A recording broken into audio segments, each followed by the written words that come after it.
Olá, bom, boa noite, bom dia, boa tarde para todos que estão aí, né, assistindo essa aula. Me chamo Luiz Souza, sou mestre em psicologia, psicólogo clínico, tá? Me formei na UNAMA, UNAMA ali da Alcino Caccela, né? Fiz mestrado em psicologia, na área de fenomenologia, uma área meio filosófica da psicologia, tá? Mas fiz diversas formações, né, em terapia cognitiva comportamental e também neurociência. Sou um estudioso, né, muito grande da neurociência, né. Então a gente vai começar hoje falando sobre os aspectos gerais das neurociências, a compreensão da motivação na aprendizagem. Então meu foco hoje com vocês é falar sobre a motivação, como a gente poder ter mais motivação ou ter uma motivação mais constante, vamos dizer assim, na aprendizagem, né. E aí eu já logo dando spoiler, eu compreendo a aprendizagem como neuroplasticidade, que é um termo bastante utilizado nas neurociências, ok? Primeiramente, o que é motivação, tá? Eu vou pular primeiramente alguns slides, antes de começar, eu vou pular alguns slides, porque são 70 e poucos slides, tá? Então a gente vai tentar falar aqui de forma, o máximo possível didática sobre a motivação, né, e tentar ser objetivo nessa explicação, tá bom? Então, assim, o que é motivação, tá? Primeiramente, é uma pergunta que eu faço a vocês: o que motiva vocês, tá? Qual é o sentido da vida, né, de vocês? O que te traz prazer? O que você gosta de fazer? Tá? São essas perguntas que eu te remeto. E motivação vem da ideia da gente ter um motivo, tá, para a nossa ação, da gente encontrar o motivo da nossa ação. Então, nossa ação ela precisa ter um sentido e uma recompensa. Então, quando ela tem um sentido ou uma recompensa, e principalmente também quando a gente foge de um perigo, essa ação ela ganha muito mais valor, ela ganha muito mais motivação, ok? Primeiramente aqui eu queria deixar claro que às vezes eu faço umas eh, separações entre o que é serotonina e o que é dopamina, porque já adiantando, dopamina na minha compreensão, não na minha compreensão, né, na compreensão dos estudos também, né, de neurociências, mostram que ela tem não relação com o prazer de forma isolada, ela tem uma relação com a motivação, com a busca de encontrar prazer, mais do que com o prazer, tá. E vamos entender esse relaxamento barra, eh, satisfação, uma relação com a serotonina, tá. Então a dopamina é o que te move e a serotonina é o que você sente gratidão, é o que te faz, contemplar, é o que te faz sentir mais relaxado, vamos dizer assim, tá. Então, como eu falei, a gente tem que entender a aprendizagem como neuroplasticidade, tá? E eu vou explicar o que seria neuroplasticidade de uma forma bem objetiva e clara. Eu compreendo que quando a gente é criança, né? Não sei se você já tem essa visão, mas quando a gente é criança, a gente tem uma neuroplasticidade mais ativa, mais passiva, desculpa.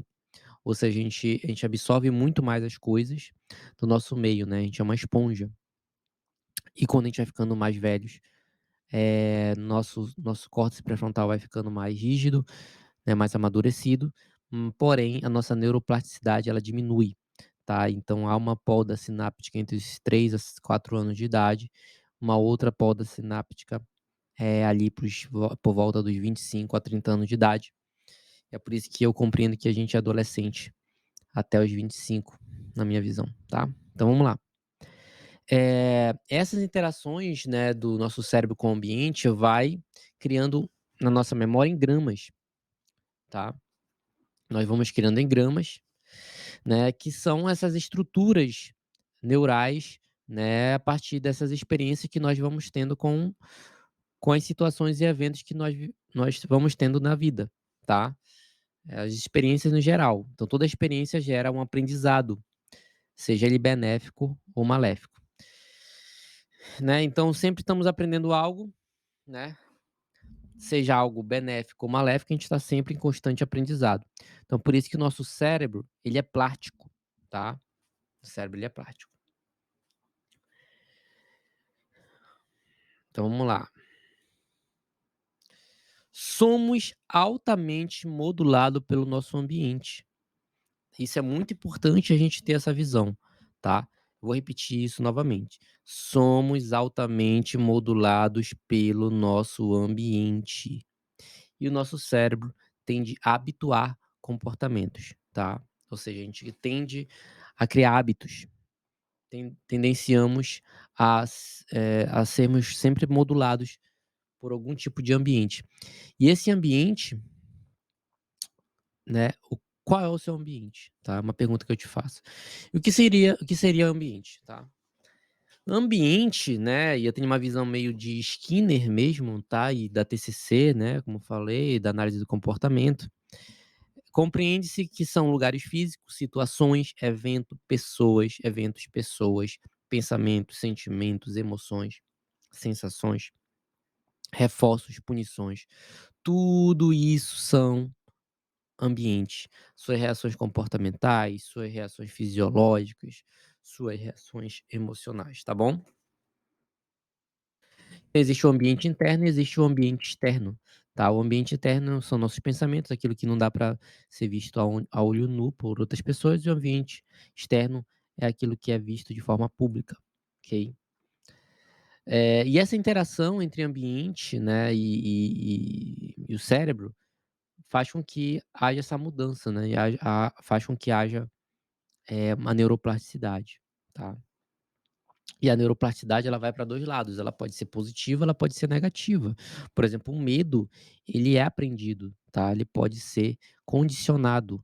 Então por isso há uma neuroplasticidade também nas fobias, há uma neuroplasticidade também nos sintomas de ansiedade, nos sintomas fóbicos, tá bom. Então aprender é criar um novo engrama, já falei que é engrama, né, engrama tenta ver como se fosse uma estrutura de neurônios que vai sendo modificada, eh, a partir das nossas experiências. Por isso que é importante a gente estar em ambientes mais agradáveis e ricos, né, para com que essa neuroplasticidade seja mais rica e mais benéfica. Então a aprendizagem ela é igual à musculação, ela precisa de foco e ela precisa de descanso, né. E o estresse, a privação de sono, ela diminui a produção de novos neurônios. Boa comida, atividades físicas, né, aumenta a criação de neurônios, né. Claro que não é muito elevada essa criação de neurônios, mas a gente já alguns estudos mostram que a atividade física ela gera, eh, um aumento de neurônios, tá bom. Vamos lá. E aí a gente vai falar aqui sobre a dopamina, que é um neurotransmissor que tem toda a relação possível com a motivação, por isso que não tem como a gente falar de motivação sem falar de dopamina, ok. E a dopamina tem relação com a fuga de um perigo, de um medo, de um desconforto e pela busca de prazeres, de benefícios e de recompensas, tá? Então eu vou repetir novamente. A fuga de um perigo, medo ou desconforto é pela busca de prazer, benefícios ou recompensas. Vamos supor que tem uma cobra aí perto de você, você provavelmente vai se assustar e vai querer sair correndo da sua casa. Então vai aumentar o seu nível de dopamina, vai aumentar seu nível de cortisol, vai aumentar seu nível de adrenalina, vai aumentar seu nível de noradrenalina, fazendo com que você tenha ação de correr, né, e você não vai pensar muito para agir, você vai apenas agir. Ou pela busca de uma recompensa, vamos supor que eu falo para você: "Olha, perto de você aí", liga aqui essa luz, ver se melhora. "Perto de você aí tem, um baú de ali lá na sua cozinha. Tem embaixo da cadeira da mesa, né, ali na mesa da cozinha, tem um baú de R$ 1.000.000. E vamos supor que isso fosse real mesmo, tá. Provavelmente você sairia correndo para pegar, né, esse valor aí. Então isso te motivaria a agir. Então dopamina tem relação com novidade, com motivação, com expectativa. A todo momento que eu deixo você numa expectativa, tá, você aumenta a sua dopamina. A todo momento que você tem um senso de novidade, isso aumenta. Tá, tem relação com foco, tem relação com atividades motoras finas, tem relação com a busca de prazer, de recompensas, de benefícios, tá. Dopamina é modulatória, dopamina é um neurotransmissor modulatório. Dopamina cria o foco, noradrenalina cria o alerta. É muito importante fazer essa distinção, tá bom? Então a dopamina tem relação com foco, né, você focar no objetivo, e a noradrenalina com alerta, né, você ficar atento aí, eh, no que acontece.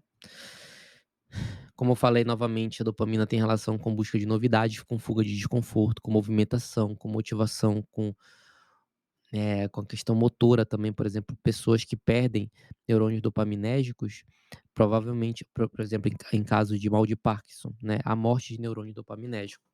Então aí, e isso faz com que a pessoa tenha dificuldades motoras também. E a serotonina tem relação com gratidão, com conforto, com relaxamento, com a comida, tá? Então dopamina é ir atrás do que se quer, serotonina é a ideia de que tem um recurso suficiente para sobreviver. E aqui nessa imagem a gente percebe aqui, ó, né, o que que a dopamina tem, né, como função, e aqui o que a serotonina tem como função, tá? E bem aqui está o núcleo accumbens, que é a região, né, que fica no estriado, que é a região que é responsável por sentir o prazer, tá bom? Não vou me alongar muito aqui. Bom, muito importante a gente trabalhar esses 2 pontos aqui também, tá, bem de forma bem resumida, que é a dopamina fásica e a dopamina tônica. A dopamina fásica tem uma relação, tá, eh, com prazeres imediatos, e a dopamina tônica tem relação com benefícios a médio e longo prazo. E aqui eu desculpa se não está muito claro aqui, mas foi um desenho que eu fiz, né, que, simboliza bem isso, tá. A dopamina fásica tem relação com esses, né, com isso aqui, ó, com essas como se fosse jatos, assim, esporádicos, fortes, intensos, de prazer, tá.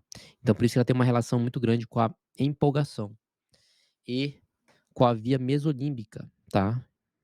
Essa via mesolímbica aqui, que é da área tegmentar ventral, que vai até o núcleo accumbens, tá. Eh, então essa área, que é a área da dopamina fásica, são vias dopaminérgicas, tá bom, do nosso cérebro, ó, via mesocortical límbica, tá. A gente percebe isso aqui.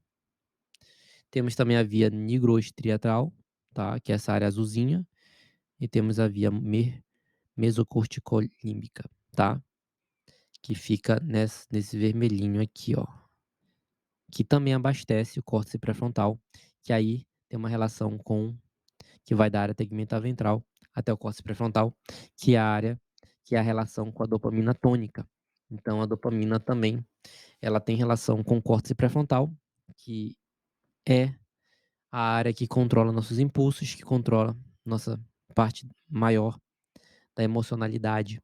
Então é uma área que é importante para regulação emocional, para busca de benefícios a médio e longo prazo. E é isso que a dopamina tônica ela nos proporciona, benefícios a médio e longo prazo, né, e uma maior constância aí. E essa área é a área da via mesocortical, tá, que eu já demonstrei para vocês. Então eu já deixei claro para vocês que o núcleo accumbens, né, o nosso sistema de recompensa, né, que tem uma relação muito grande com a via mesolímbica, né, vocês percebem aqui, ó, núcleo accumbens, a via mesolímbica, ela fica aqui nessa área vermelha aqui, ó, ela vai até aqui, tá vendo? Essa área que vai da área tegmentar ventral aqui nessa área bem vermelhinha, até a área, até a área do núcleo accumbens, ali é a área da dopamina fásica, tá? Aqui é a área que são os tiros de dopamina, né? Por exemplo, sexo, chocolate, celular, TikTok, kawaii, isso gera dopamina fásica. E a dopamina tônica seria, uma ideia de constância, tá? Dessa motivação, seria a média dessa motivação aí.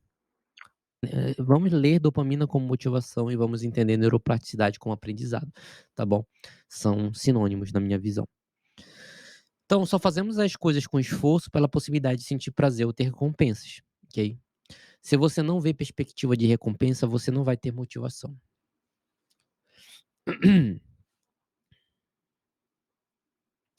Vamos tentar passar isso aqui. Assim, dopamina alta, ela gera esquizofrenia, gera alucinações, e dopamina baixa gera depressão, desmotivação e falta de expectativas, tá. Aqui eu mostro algumas imagens do quanto a droga causa deficiência no receptor de dopamina, fazendo com que crie uma ilusão de que tenha uma falsa impressão de que tem um excesso de dopamina, mas na verdade você está criando uma deficiência nos seus receptores, e aí não está indo neurotransmissores dopaminérgicos para outro neurônio, fazendo com que haja essa sensação de barato aí, mas isso causa prejuízos, né, como a gente sabe, vícios, enfim. Então a dopamina tem a ver com motivação e com novidade, com a ideia de predição de recompensa, esse é o termo mais utilizado pela via científica, mas a ideia é uma antecipação da recompensa, tá. Acho que essa seria uma ideia interessante, uma antecipação da recompensa que você conhece. Então por isso que é importante saber o valor do comportamento para ter o disparo dopaminérgico, por isso que é importante a gente entender os benefícios, do comportamento, e isso a terapia te ajuda muito, tá. Quem se interessar em realizar terapia, né, é muito importante para você ter isso claro, os seus benefícios, suas metas, para você ter mais constância, tá bom. Então a dopamina tem relação com expectativas, se você tiver uma expectativa frustrada, há uma diminuição da dopamina, obviamente, tá. Por isso que é importante aqui te criar expectativas funcionais e reais e progressivas também, graduais, tá. Ter esse senso de autoeficácia aí, ok. É importante atrelar a recompensa com o esforço, né. Então, por isso que é importante vocês, enquanto pedagogos, não reforçarem a nota dos alunos, reforçar o esforço deles. Porque se você reforçar a nota, ele vai querer colar, ele vai ser condicionado a achar que o valor dele depende da nota. A gente sabe muito bem que, com todo respeito, né, o modelo que está vigente aí de notas e coisas assim, mas nota não significa nada, né. Quantas pessoas já tiraram uma nota baixa em determinado assunto, mas em outros já se destacaram bastante, tá. Então uma coisa que eu quero reforçar bastante aqui para vocês, tá. A gente tem aqui o experimento da dopamina do macaquinho, né, que ele apertou e ficava numa caixa, né, foi feito experimento com ele, colocando ele numa caixa, né, e nesse experimento saiu um suco quando ele apertava 10 vezes o botão, logo após que surgiu uma luz, tá. E quando é que a dopamina dele aumentava? Quando via luz, quando ele apertava o botão ou quando vinha o suco? Adivinha?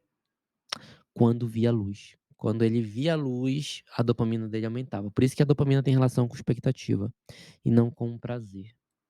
O estresse crônico pode matar neurônios dopaminérgicos, tá? Então cuidado, como foi feito nessa pesquisa aqui com o cavalo e com o peixinho, colocaram o cavalo numa areia movediça e aí ficou se debatendo.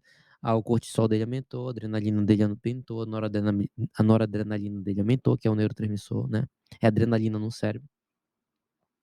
E aí as células glias, que é uma região que fica no cérebro também, detectou que a noradrenalina dele estava tão alta que fez com que ele sentisse a desmotivação.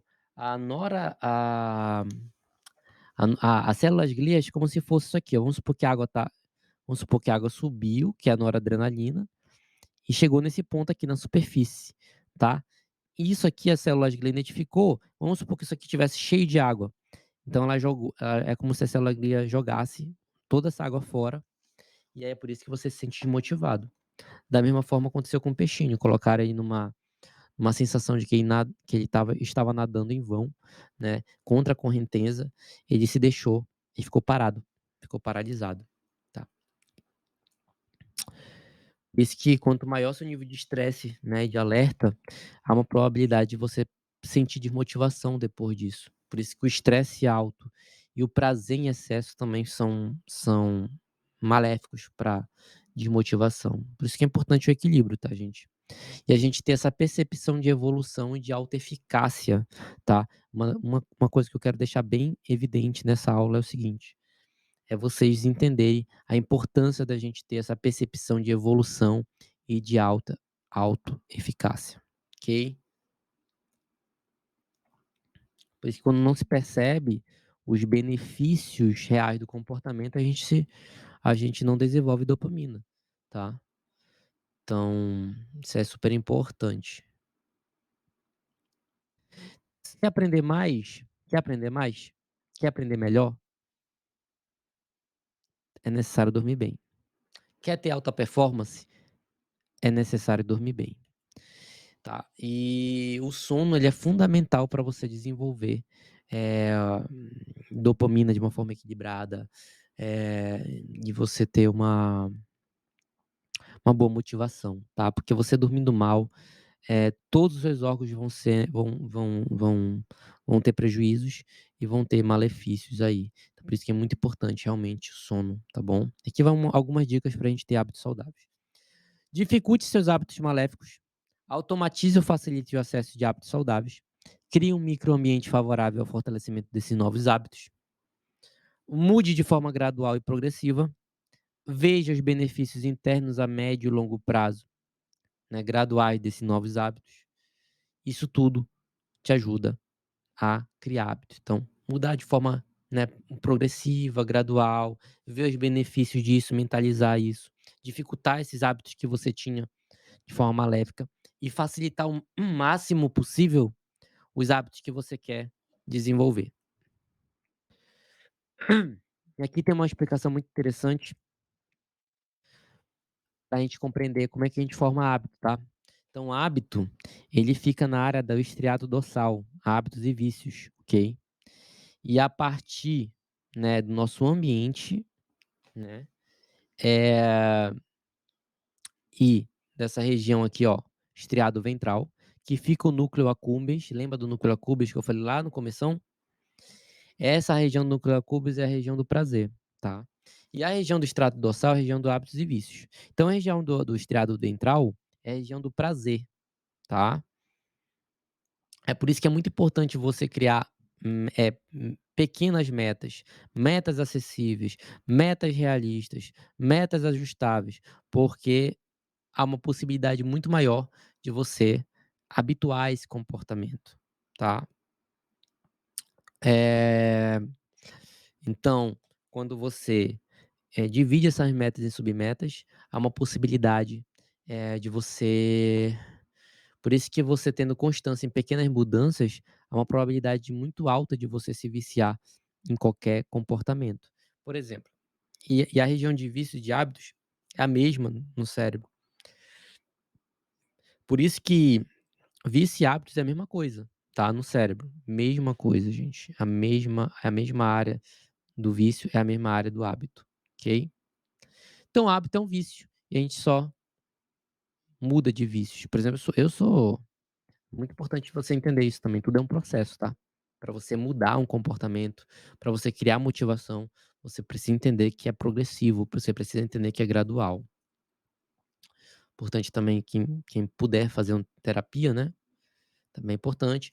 E aqui vai alguns pontos importantes para a gente ter mais motivação, nos estudos principalmente.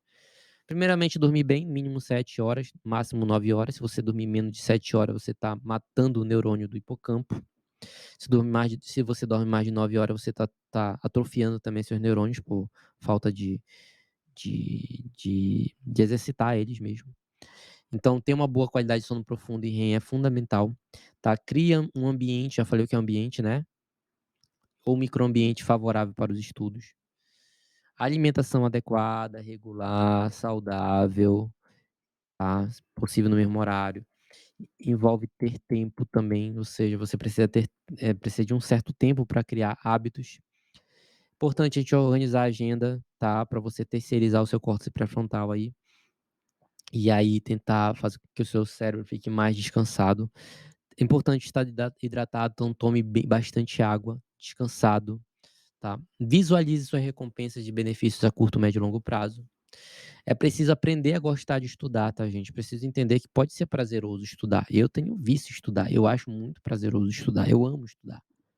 Porque eu vejo sentido e porque eu vejo prazer nessa atividade, porque eu vejo benefícios, porque ela me dá benefícios a curto prazo. né, ela me gera dinheiro, por exemplo, ela me gera elogios, ela me gera vários outros benefícios e ela me faz fugir do desconforto, do o medo de, sei lá, de morrer, de outras coisas também, tá. O estudo deve ser visto como um comportamento de sobrevivência, isso ajuda muito também.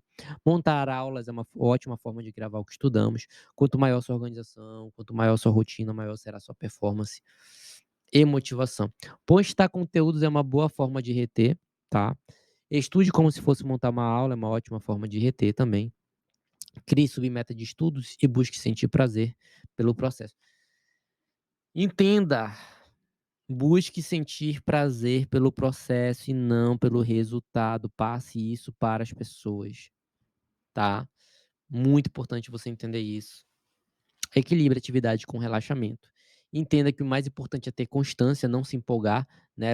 Quem nunca fez isso de estudar para a prova um dia antes, feito maluco, você fica quer matar toda a disciplina em um dia só. Não seria mais fácil você dividir esse estudo por dia, lendo pouquinho em pouquinho, matando, né, mas a gente não faz isso. E aí tem procrastinação, e aí são enfim, aí vai ter várias desordens, né. Conheça seu limite, vá um pouco além, tá. Nunca extrapole seu limite, gente. Então, por exemplo, você está na academia, né, você quer ter constância ali, faz pequenos pesos, entende. Vai crescendo devagar. É muito melhor do que você pegar ali, querendo se amostrar para as pessoas, e aí você fraturar alguma coisa, ou você, eh, vê aquela atividade como muito custosa, e aí lembra do cavalo e do peixinho, né, e aí se desmotiva depois. Lembre que o excesso de prazer, o estresse leva à desmotivação, tá? Realizar atividade física antes de estudar pode proporcionar maior capacidade atencional. Então, se você puder, faça uma atividade aeróbica de manhã, né? Quanto maior organização e rotina você tiver, maior será a sua alta performance, eu já falei. Eh, Parece interessante você ter valores, né, para manter sua motivação a médio e longo prazo, né? Isso desenvolve a dopamina tônica. Então, se apaixone pelo processo e não somente pelo resultado, tenha paciência pela criação de hábitos, sinta prazer durante o processo, entenda os benefícios dessa atividade, mentalize se possível, crie expectativas realistas e ajustadas, tá bom? E há 2 tipos de reforços, intrínsecos, internos e extrínsecos. Internos seriam você mesmo se autovalida, vamos supor, eu quero crescer 1% mais que ontem. Alguém sabe qual seria o meu ontem? Alguém tá vendo o que eu tô fazendo? Tudo? Não, né. Agora você ir a público, precisar de elogios, precisar de dinheiro, isso são reforços extrínsecos. Ou seja, quando alguém te dá um elogio, isso é um reforço que está para além de você, não depende de você para desenvolver. E aí é um pouco perigoso, quando você se desenvolve a sua vida toda pensando em reforços extrínsecos. Você tem que desenvolver reforços internos, tá, para você ter uma motivação mais inabalável. Ok? Porque se você for depender de elogios e de dinheiro, isso pode ser muito variável e também instável. Então é muito mais interessante você perceber o seu avanço, perceber sua autoeficácia, perceber a sua evolução por conta própria. E isso a terapia te ajuda também, tá bom? Então o mais importante é desenvolvermos reforços internos, isso nos ajuda a ter mais constância. Ah, só para finalizar aqui, algumas técnicas que podem ajudar, a técnica Pomodoro, ajudando na melhora da performance. Então você, por exemplo, pode escolher um determinado horário para ter concentração e alguns momentos, alguns horários para ter um relaxamento e tentar mesclar isso.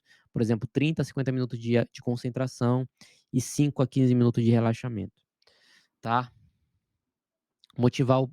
Você pode mentalizar o porquê de estar aprendendo, ou seja, o motivo, entender os benefícios ou as recompensas. A função desse comportamento ajuda. Você pode também criar uma técnica chamada de contracondicionamento, por exemplo, se tem pessoas que gostam de escutar música, você pode estar comendo alguma coisa, estudando, você pode estar buscando associar essa atividade que te gera prazeres benefícios a médio e longo prazo, com prazeres imediatos também. Então tenta juntar ali a dopamina tônica com a dopamina fásica, isso é uma grande receita para você ter uma motivação muito forte, tá, tendo maior constância, tá. Então tentar associar aquilo que você quer com coisas prazerosas e com sentido. Hã, cuide do seu ambiente, do seu microambiente, seja lugares, pessoas, pensamentos ou sentimentos. Lembre lembre que o excesso e a falta é prejudicial e é prejudicial a ter a motivação. E aqui eu indico a vocês 2 livros, tá? Hábitos Atômicos e o livro Nação Dopamina, da Anna Lembke, tá? Que aí vai tratar justamente sobre esses pontos de criar hábitos aqui, né, como criar hábitos e como criar, e a questão aqui fala sobre o porquê o excesso de prazer, né, está nos deixando infelizes. Então, ter uma vida com muitos prazeres imediatos pode te levar à desmotivação, tá. Isso a gente pode ver nos casos por exemplo, do transtorno bipolar, isso é muito bem claro, né, os episódios de mania, por exemplo, das pessoas que têm uma motivação muito excessiva, mas logo depois tem uma desmotivação. É igual quando você come chocolate, você fica alegre, depois fica meio para baixo, né. Isso é muito, dá pra gente fazer essas associações, tá bom. Então, importante a gente ter equilíbrio, importante a gente ter, a gente ter a gente mentalizar, né, nossos benefícios a médio e longo prazo, a gente buscar equilibrar os prazeres imediatos com os prazeres a curto custo imediatos a prazeres a benefícios a médio e longo prazo. Importante a gente tentar melhorar nosso ambiente, seja de pensamentos, sentimento, pessoas, tá. Importante a gente entender, a gente ter um sentido, um prazer para nossa ação. Importante a gente aqui ter uma vida de manhã mais, ativa e de noite ter comportamentos de mais de relaxamento, para com que a gente possa, eh para com que a gente possa ter uma vida mais saudável e com maior motivação, uma motivação mais benéfica, tá bom? Uma melhor, auto performance. Isso também, vai depender de pessoa para pessoa, né, cada pessoa é única e tem que encontrar, o seu ponto de motivação mais ideal, mais adequado. Por isso que eu indico vocês a terapia, tá, e principalmente a reforçar a ideia de que o processo é mais importante que o resultado, que o esforço é mais importante que o resultado, porque isso vai fazer com que crie nessas pessoas essa ideia, fortaleça mais reforços internos, né, que é a grande na minha visão, é a grande é a grande senha para você conseguir ter triunfo e conseguir, né, atingir suas metas e o que você quer na sua vida, tá bom? Espero que tenha sido agradável a aula, tenha sido claro. Desculpa ter passado aí alguns slides, né, tentei ser objetivo e claro, tá, e espero poder vê-los, né, ou então participar com vocês em outros momentos aí, tá bom? Obrigado gente, até a próxima, tá bom? Tchau.